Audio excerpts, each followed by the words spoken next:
Welcome in and welcome back, ladies and gentlemen. It is I, Seth Keller, the At Home Dad. Find me on Twitter at FF, the At Home Dad. It is time for hashtag the Lunchtime Live Draft, presented by the one, the only Underdog Fantasy. That's right, Underdog Fantasy is our main place where we do our DFS work because it's the most fun. It's a draft that you can do all season long. We're jumping straight into it because we already have a live draft that's going on right now. It is about to start. So I'm going to go ahead and get that draft board up on the screen for us. I'm going to be picking out of the 4 hole with a 6-team draft. And we're doing only the 1 o'clock slate today. And I am excited because this is actually, I usually do a few of these. This is my first one of the week. It has been an insane week for me. So I am excited to get my first one out of the way here so that I can figure out what are my issues going to be. Where are the spots that I am missing that I need to be able to attack, right? And so, big one off the board already. Josh Allen for Buffalo went with the 101. I'm not a huge fan of taking the quarterback on that first pick, but it's all right. The running back that I was most excited about, Derrick Henry, just went off the board at 2. Then Travis Kelce. That leaves me up on the board right now. And I'm going to take my running back off the board now, I believe, because I think I can still get one of these really good wide receivers coming back. And I'm going to go ahead and scoop up Alvin Kamara here. He is definitely he is the offense for the New Orleans Saints.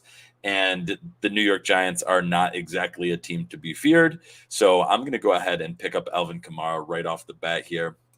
And as I go ahead and give that a second, I'm just going to throw out some blasts on Twitter while we're sitting here waiting for the next set of guys to come off the board. Let's see here. Looks like, we got a Jimmy GQ on the board. Okay. I wonder if he takes any 49ers with him. I kind of doubt he's going to get too many, but there's definitely some to have out there. Went ahead and picked up Cooper Kupp. Then Brady came off the board.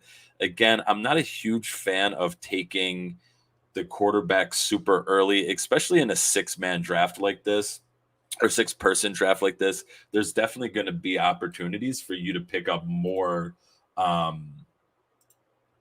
quarterbacks later on. And so, all right, so Devontae Adams just came off the board, which now I get to play a little game of which wide receiver is going to have themselves a day. And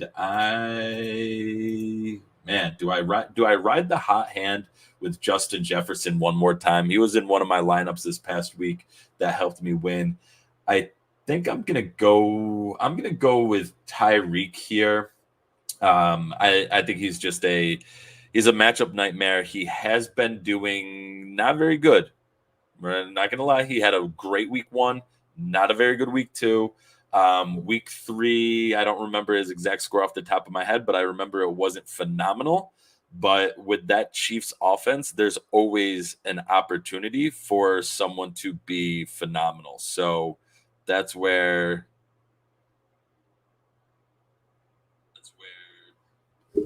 I want to be able to try and take advantage, right? And so let's see here.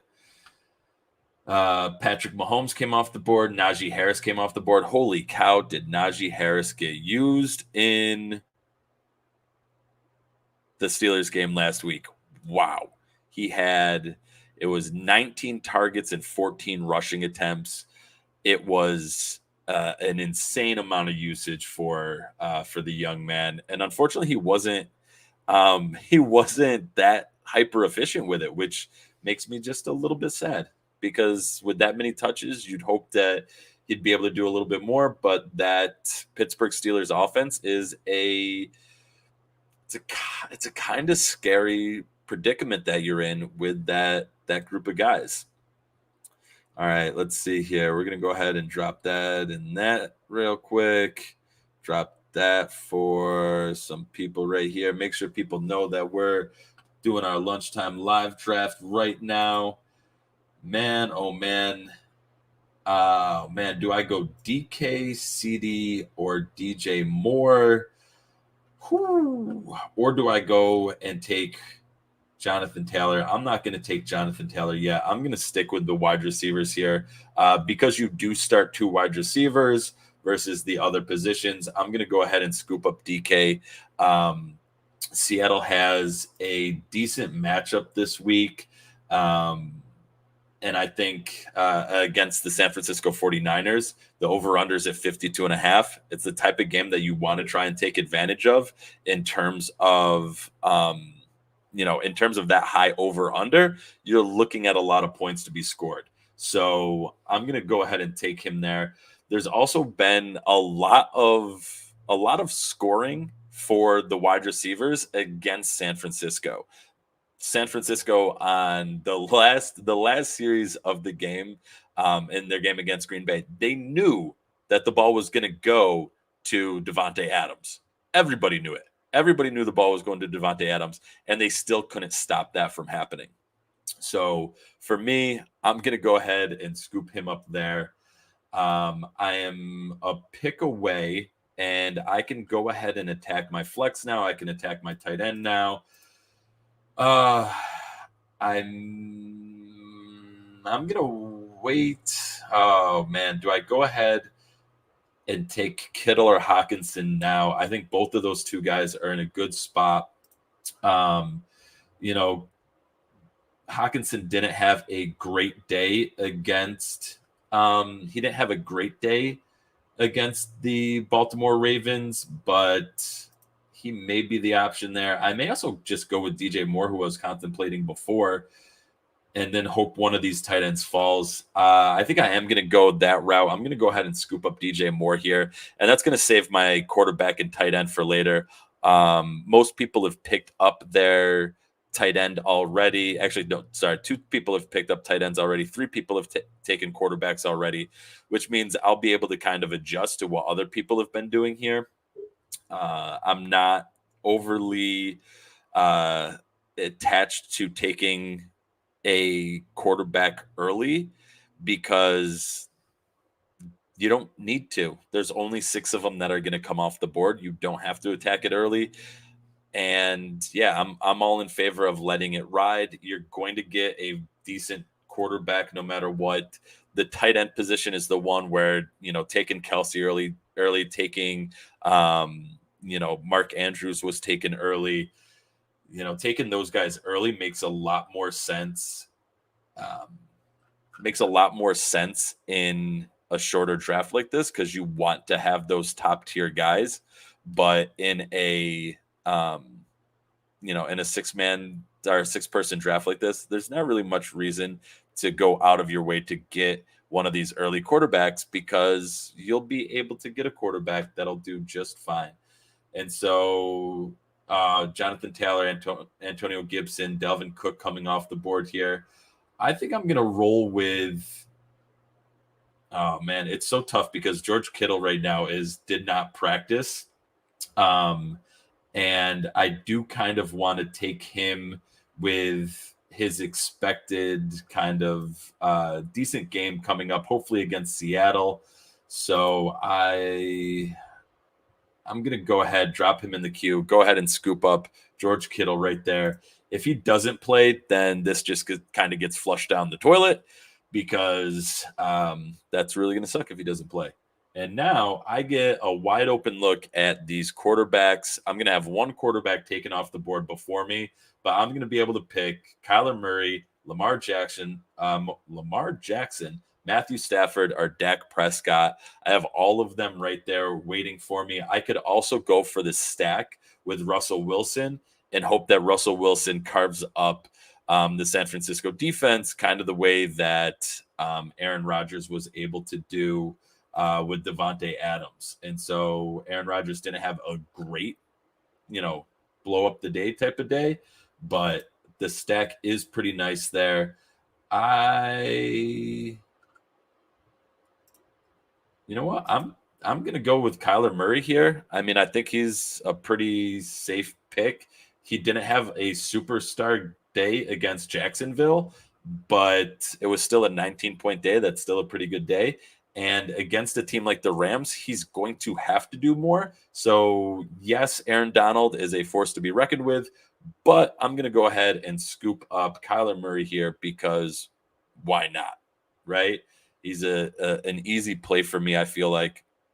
And just rounding out the team, kicked off with Alvin Kamara. I think he's going to be able to hold things down for me, and at that one running back position that I have.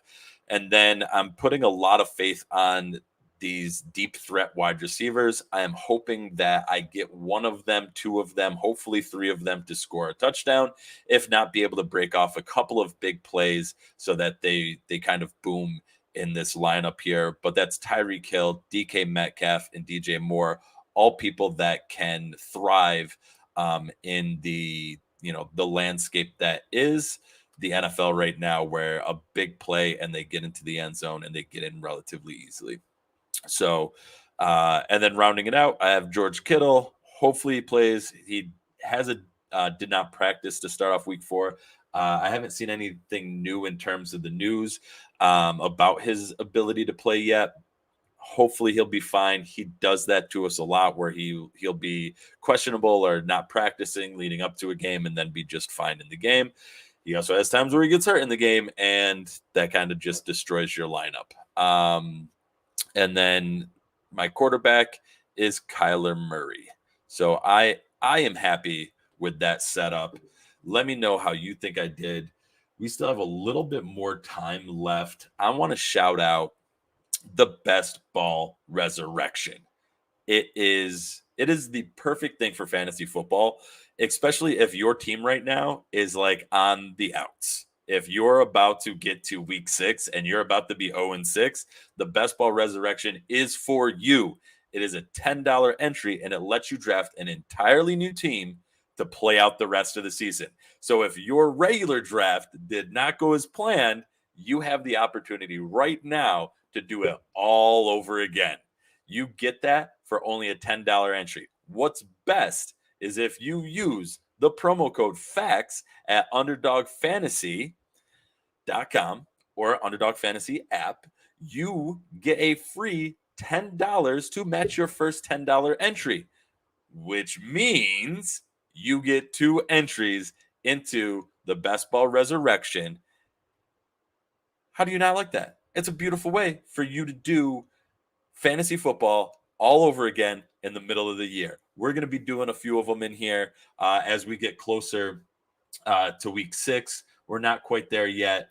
And you know what? I got a little bit of time left. I might try and just jump into another one of these games real quick. We have a 2-person. You know what? We're going to go big dog status. We're going to jump right into a 2-person $25 draft. And so these are one of those drafts that I say big dog because for me, I don't usually do the $25 ones, but these head-to-head matchups are a lot of fun. And I got the 101 pick, and that's what I was hoping for, which makes it real easy. I'm doing the 101. It's 2 people. I'm going to get the draft board up as I'm talking my way through it. It is only the Thursday night game. And so the 101 really makes it so that I can just take advantage of the fact that I get that first pick. And because it's only the Thursday night game, that means I get Joe Mixon right off the bat. And so I am extremely happy that I get that. Yes, he's struggled a little bit against Chicago and Pittsburgh, but his next opponent, the Jacksonville Jaguars, tonight, I'm more than confident that I'm going to go ahead and get a steal here, especially considering the other options. Now, these are all flex. So there's no quarterbacks. It's just running backs, wide receivers, and tight ends. All flex positions, only 4 rounds. Um, I like the head-to-head aspect of it. I am scooping up Joe Mixon off the bat. Now, my opponent gets to double up here. He goes ahead and scoops up Jamar Chase, which I would expect. Now he goes Marvin Jones, which leaves me now. I get the double up. I'm going to go with Tyler Boyd. I think he's going to have himself a nice little day. T. Higgins is out. Yes, Jamar Chase has plenty of touchdown upside. I would have loved to have somebody that didn't like Jamar Chase as much there, but it's the smart play. I'm going to go ahead. I'm going to scoop up Tyler Boyd and then DJ Shark. Those are going to be my two my two plays. DJ Shark. Hopefully the trend doesn't continue. His trend is successful game, bad game, successful game. That's what he's doing right now. So hopefully that trend doesn't continue and he's going to have a bad game tonight. But I think he has the capability. He can get into the end zone. I'm going to go ahead and scoop him up here. And now the question is, who do I go and attack with this last pick? For me, I'm looking at either Carlos Hyde or Chris Evans. I think that this game could get out of hand very quickly, which to me screams a little bit of Chris Evans coming in. Carlos Hyde has been a thorn in everybody's side, especially James Robinson's. But unless James Robinson gets hurt, I don't see him getting too much work. Chris Evans doesn't get a ton of work either, but I think in a blowout victory for Cincinnati, I think Chris Evans goes ahead and has himself a little bit of a day. So there we go. 2-person, $25 draft. Just one of the great things that you can do on Underdog. You can do these head-to-head matchups. You can do larger drafts. And if you haven't checked it out yet, go ahead and get into the pick'ems. I've been dropping links to some of the teams I've been picking up. It is a ton of fun. I'm still waiting for my big ones to pay off. I feel like all my 4 or 5 leg player props, because that's essentially what you're doing is player props. In those pick'ems, I feel I'm always one. I'm always one away. It's the worst feeling, but also it's like I got 3 out of 4. Meatloaf told me 2 out of 3 ain't bad, but it doesn't win. So go ahead, check those out. Get into some Underdog Fantasy today. Again, it's underdogfantasy.com or just get the app. And when you sign up, make sure you use the promo code FAQS. That's FAQS. You'll get yourself $10 free. Do it. Use that money. Get yourself into, three $3 drafts. Get yourself into a couple of pick'ems. The pick'ems, you can do a 5-leg pick'em for only $1. So you could do 3 $3 drafts and $1 pick'em all for free. Or you could use that $10 to do the best ball resurrection. It's a great time. I hope you do it. I hope you send me out something. Let me know whether or not you think my team was worthwhile or not. In the meantime, catch you on the flip side on the next #Lunchtime Live Draft.